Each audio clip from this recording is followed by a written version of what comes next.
Line. I'm sitting down today with a good friend of mine, Christopher Mercer. Christopher and I connected at Nonprofit Connection Fest, which you guys can come back to September 8th. Save the date. I'm going to be dropping this in all communications that are coming out with this episode. But Chris and I connected at Nonprofit Connection Fest. We had a blast. And I said, you should join us in the podcast lounge. But then I was like half asleep because it was already really late on my end by the time the event happened. So we took a rain check and we're here today. Chris works with a really cool organization, and I thought it was awesome. The few minutes that we had talking, I was like, dude, you should totally come on my show.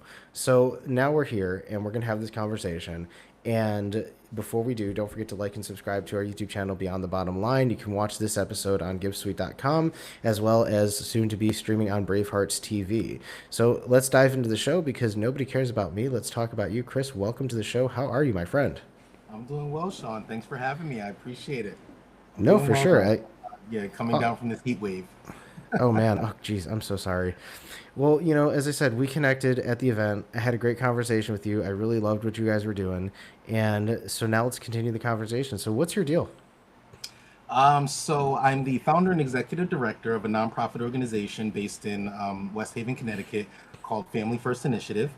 The organization focuses on leadership development, financial literacy, and legacy planning for the whole family. That's so cool. So, how did you get into this? Is this like your full time gig? Like, I remember we were talking, you do something else, but like, how did you get into this? I mean, I went through a period of instability myself, and through my own journey of financial literacy, trying to become a better leader, a better person for my children, just a better father overall, a better man overall. I came across, a couple of people that were very, influential in the financial literacy space. And through that journey, I went from like homeless to homeowner in a matter of 2 years. Given that I was able to do that, and kind of build on that, I figured that there had to be more families out there that were, going through what I was going through, in the process, or similar. And in the process of teaching my children financial literacy, I realized there was a disconnect between them and their friends. So if their friends have these issues, then I'm pretty sure that their parents are none the wiser, either. So, I decided to take all that I'd learned and essentially, bring people along on that journey to help them to, achieve some kind of stability, in, whatever it is that they're dealing with in their situations. And that turned into Family First Initiative. That's really, really cool. And so, how long have you guys been running the organization for? So the organization was founded in June of 2025. I've been doing the work for about 16 years now, Oh, wow. but it's transformed over time, and wasn't I wasn't ready for it. I hadn't found where my passion had met my purpose at that point. But last year, in the midst of the summer, decided to pull some family together and kind of run some ideas by them, and again that developed into this. But yeah, so June 25th of sorry, June, yeah, 21st of last year is when the organization was officially founded. That's so cool. So, you're like super fresh, man. Oh yeah. Yep, still very fresh. That is like way cool. So, you said you've been doing this for like 16 years, but now finally formally put it into like an organization. What was that transition like? What was the trajectory like from like going out and doing this informally to now having like more structure and more, rules and regulations because now you're actually officially an organization. So, like, what was that trajectory like for you? I mean, I think you kind of nailed it on the head with the structure part. As we're as where before there was a lot of rallying. It wasn't really clear, because I wasn't really following a mission. I had a vision, but there wasn't really a mission behind it, in a sense of anything solid. It was more so, I believe in this cause, let's do this. I believe in this cause as long as it's helping people, let's do this. And I looked at it and looked at how in a disarray people were, in just in that family gathering. And I said, this is something that we gotta bring together. We got to make it so that it's more structured, so that we all understand the direction that we're going, and even if we're on different paths, we're still on the same journey. So that's kind of where it started to really form itself. And once I realized how, so it's easy to start a nonprofit. It's not easy to actually build a nonprofit, because there's a lot more that comes with it than just getting grants or just, helping people. There actually has to be a mission behind it, and you have to uphold that mission. And that becomes something that you have to embody, especially, when people look at you as being a or the face of whatever it is that you're doing, even with any other business. You kind of have to carry yourself in such a way to where it represents the mission or the brand that you're representing. So became one of those things that I kind of just walk and embody. And even in the name itself, Family First Initiative, it was just one of those things, is taking initiative to put family first. No, that's really tight. And it makes a lot of sense because, going from doing this kind of as a grassroots thing and now putting structure to it, it changes the entire landscape of how you run the organization. And, you still have that passion behind it, but you still have to like run it like a business. And I remember you said something like you actually do run a business. You're in like a different industry. So how did that experience help you when kind of transitioning or kind of still staying within your business realm, but going into the nonprofit space? So, as of right now, the nonprofit is my primary. DJing is my was my primary, is kind of my secondary now. So it's still in service to people. So, for instance, I DJ a lot of weddings. So, being a part of people's special day, something that essentially with this individual they typically only get one chance and one shot at. I kind of look at the structure of the nonprofit the same way. The goal overall should be to put ourselves out of business, which means we've done our jobs right. Essentially, we kind of have one chance at it. We're trying to make people's lives better, and I feel, through DJing, I have more patience to deal with, to work with people and to build this thing. I kind of retired from what will be considered the 9 to 5 world just to pick up a 9 to 9. That's pretty awesome. I mean, dude, you're a DJ. That's pretty tight. I feel like because you're in this. It's interesting. You're in this organization where you're helping people, with their families and their financial stuff and everything like that. Do you ever get people who come in from the bottom, get all the way to the top, and then be like, "Hey, can you come DJ my wedding because like you're awesome and you've helped us so much, and this is like the cherry on top." It's funny that you asked that. As a DJ, I've always prided myself in trying to service a client from beginning to end. So, I've delved into the jewelry industry, into the travel industry. I'm like, all right, well, let's help them find their jewelry. Let's, plan their wedding. Let's do their wedding. Then let's send them on their honeymoon. Now, with the nonprofit aspect, it's something that can and does actually add on to a part of that process because, when they're getting married, they're essentially starting a family. They're beginning what is their mutual legacy. And this is something that does, coincide with that. They're able to pick up, they're able to learn better financial habits. They're able to learn how to better communicate with each other. And, once they have offspring, to be able to communicate with their children, what their legacy and values are and how to build and maintain that once they put it together. So, yeah, it's come together. Well, I feel like that's really cool because, like, again, like you're coming from the event space, and then you're helping. You're bringing people into this space where you're starting off fresh, and you got a clean slate, and you can actually help them really grow in their financial literacy. You can help them grow in their family, and really like just keep growing. And did that like ever occur to you while you were like when you were thinking about this? And you're just like, wait a minute, this is really the lifetime value of the customer, so to speak, and you're just helping them on that journey. I really never thought about it. It was just one of those things that came naturally. It seems that like kind of everything I pick up tends to be, an extension of the previous thing I was doing.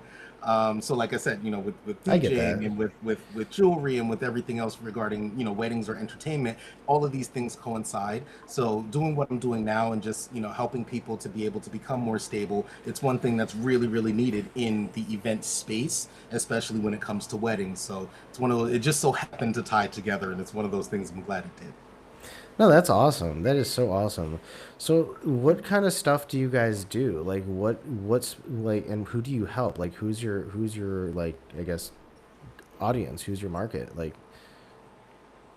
So we have a host of programs. Our core programs are family centered. We have Dream Moms, which is for maternal empowerment and leadership development, which includes aspects of the financial literacy. We have Lead, which is legacy empowerment for active dads, which is a standalone program, but is the companion program to Dream Moms. And then we have Rise Up Youth, Rise Up Youth is for youth that are 10 to 18, also teaching them leadership development, community service, and financial literacy. Our core curriculum is called FLAG, which is Financial Literacy for Accelerated Growth. It's built into Nice. each one of our programs. So we walk them through a process.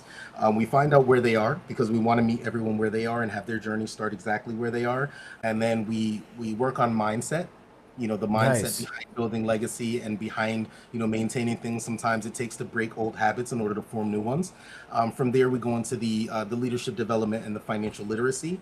This is how to essentially accumulate the stuff, right? Whether it's the finances, whether it's the getting the right job, whether it's the house, the car, whatever that is.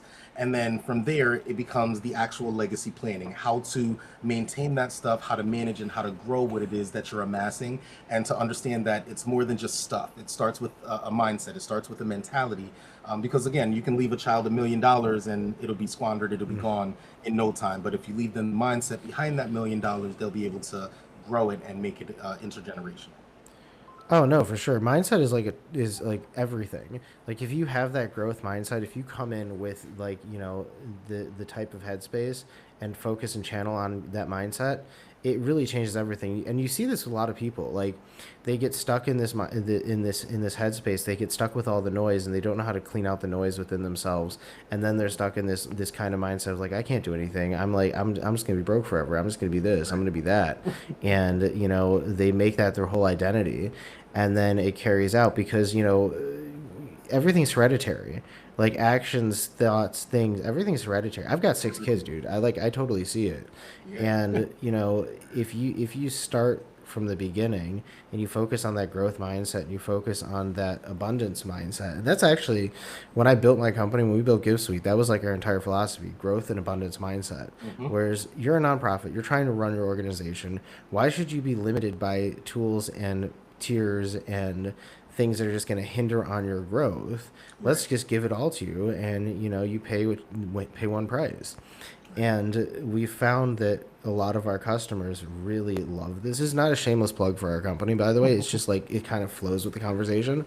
But like, and I've seen that myself too. Like once you switch your head from like, I can't to, yeah, I can, I'm going to keep going. Like Right. it's a totally different world. Hmm. Hmm. Yeah, when you're able to see an obstacle and kind of turn it into an opportunity, so to speak, you're not really, of course the negative comes with it, but when you're able to utilize that to your benefit is when a lot of that starts to blossom, and when you start to realize, as a mentality, that these things can change. And I feel like legacy is something that you build every day. It's not just something that you leave behind. It's something that you build while you're living so that the next generation can carry it forward. So, as long as you're able to change your mindset, even in those things that, those people that feel I can't do this, I'm stuck here, be the person that whoever you are 10 years from now would be proud of when they look back, right? Oh, So, that's awesome. stop with the I can't attitude, get into stop stopping and start starting attitude. Just No, start. that's awesome. So when you work with a lot of people, like you probably see this. A lot of people, a lot of your families, a lot of your cases are probably stuck in that mindset. Like, how do people get into that mindset, and how do you guys switch them out of it? Because, as you said, it's about killing old habits and trying to really shift the way people are thinking, because that's really where the growth starts. Like when you start working with people, like what's a lot of the situation? How do they end up in this mindset, and how do you fix that? I I guess mean, fix is a a bad lot of word. people are in the survival mode, and they kind of get stuck in survival mode. Just the products of their environment, of course. The state of the economy at the moment. People just not making enough money, just getting by. And when some of them come into our programs, they just have this mentality that, "Oh, this is all there is for me. I've been stuck in this for so long, and now I have my children. I'm raising them in the same environment." And when they come into the again, just meeting them where they are is one of the biggest things that one of the most important things to us. right? Not telling someone that they have to start in a certain place. Like we do have something that we build, and we help them build the $1,000 emergency fund. But some people start with $1, some people start with $10, some people start with 100, right? So meeting them where they are and letting them know that it's possible to build starting wherever you are. You don't have to have a whole bunch of money. You know, legacy is not just for the wealthy. Legacy is literally for anyone who has the mindset and is willing to, you know, put the effort towards building something meaningful. So, This you know, is really inspiring. This is like honestly, this conversation is really inspiring. And when you guys, you guys aren't giving out like handouts or nothing. You're teaching people how to fish so they right. can go out there and feed themselves and take care of their families. And I really like that. There's actually here locally where I'm at in Israel, there's an organization actually around the corner from me that does similar stuff. And they help people, they teach them how to fish, so to speak, so that they're not dependent on, handouts and like, food stamps and food and things like that. And they teach them how to build that legacy. And I really like that philosophy because, you know, handouts are great, but when you get stuck in that spot where, and a lot of organizations do this, like, they give you stuff Mm-hmm. and like getting stuff is great, but it doesn't push you out of that space. It just Right. kind of keeps you complacent because you're just like, why should I work harder? Hmm.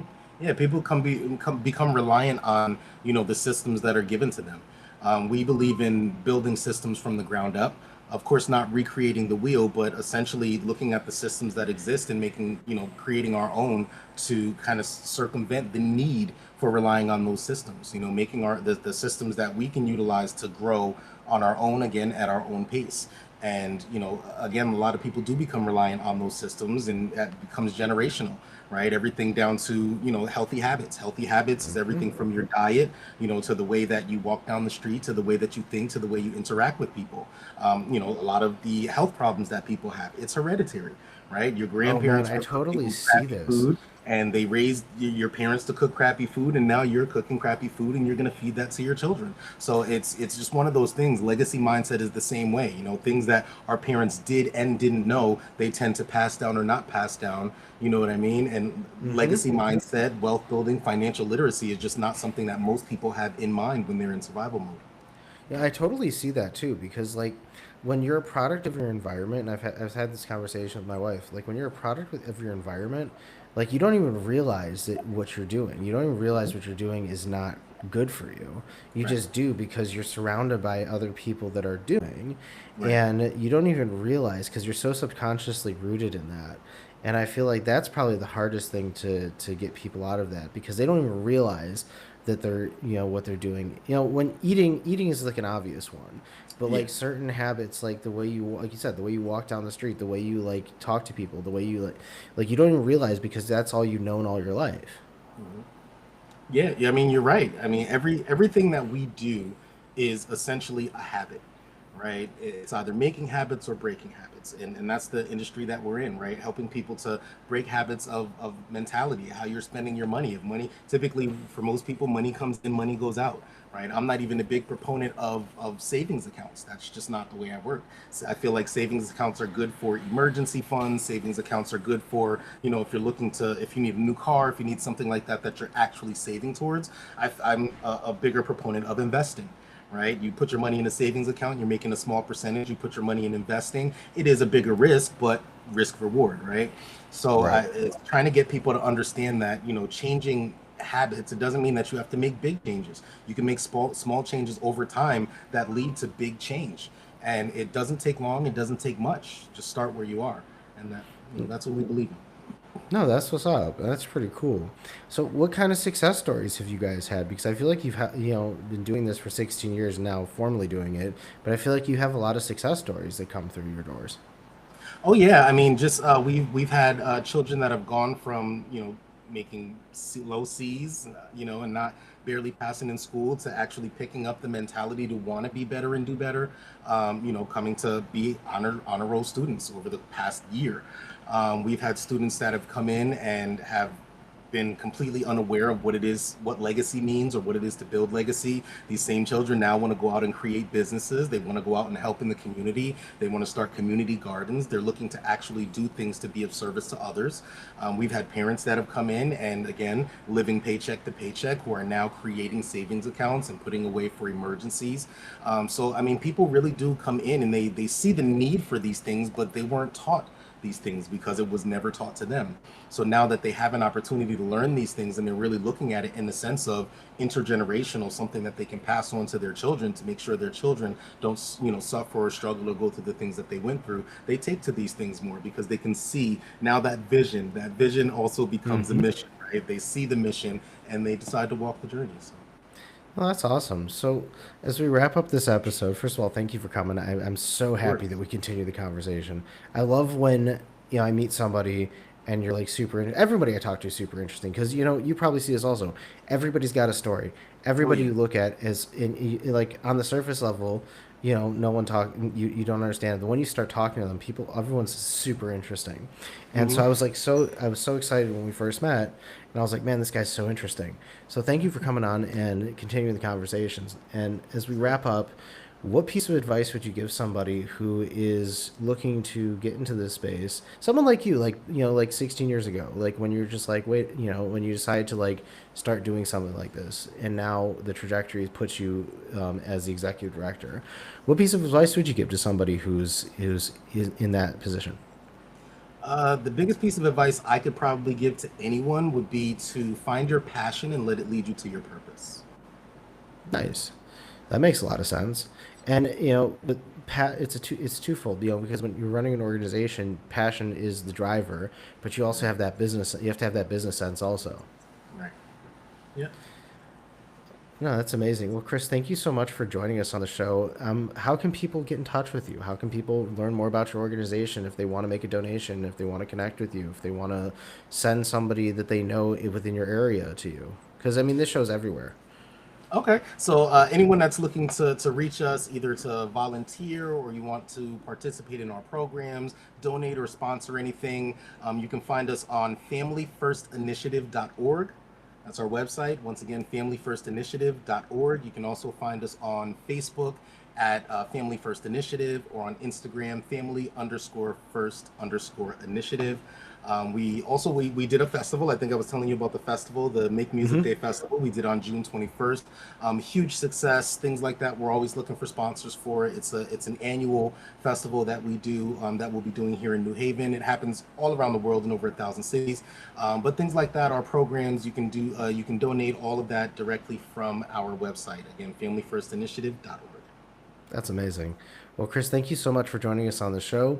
If you want to learn more about what Family First Initiative does, I'm definitely dropping all the links into their page on givesweet.com. And you'll be able to watch this episode on YouTube as well as on Bravehearts TV. And, until the next episode, you guys keep going out there and changing the world. And we're going to keep telling and sharing your stories because that's why we created this show, to give you a platform to share your story, tell people what you're doing, and learn something. So thank you so much for joining us. And we'll catch you guys on the next episode of Beyond the Bottom Line. All right. Take care.